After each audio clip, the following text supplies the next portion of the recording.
war degdega sida muuqaalka ugu jeedaan waa ciidamo ka tirsan Somaliland kuwaasoo la magac baxay commandos isla markaana ay yihiin ciidamada gaarka ee Somaliland ugu tala gashay inay difaacaan xuduudaha Somaliland ciidamada waxa loo kala diray xuduudaha Somaliland gaar ahaan gobolka Sool ilaa Lascaanood halkaasoo la sheegay inay diyaar u yihiin inay ammaanku ay ka sugaan isla markaana sida hore idinku sheegaba in ciidamada Somaliland oo kaashanaya sirdoonka Mossad ay fulin doonaan howlgalo gaar ah kuwaas oo ay ku doonayaan laakiin cid la beegsan doono aan wali la shaacin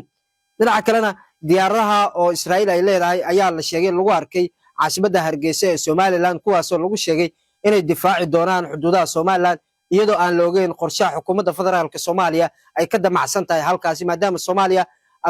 muddooyinkii u dambeysay caasimadda Muqdisho iyo guud ahaan dalka ay ka socdeen mudaharaadyo looga soo horjeedo Israa'iil iyo Somaliland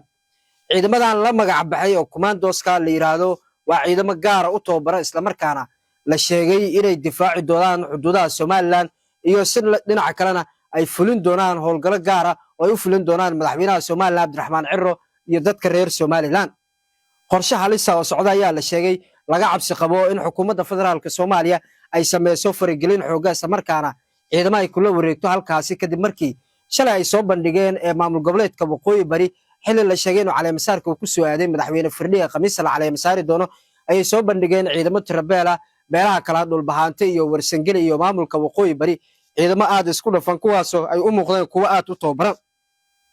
Soomaaliya oo ka jawaabaysa arrinkaasi ayay muuqaalkan ku faafisay baraha bulshada maanta kuwaas oo ciidamada loo yaqaano commandos isla markaana yihiin ciidamo gaar ah u tababartay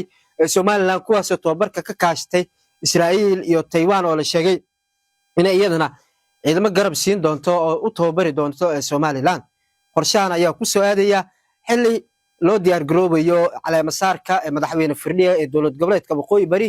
iyo dhinaca kalena Somaliland oo u diyaar garoobaysa difaacada xuduudeeda iyo inay fuliso howlgalo gaar ah oo ka dhana xuduudaha Somaliland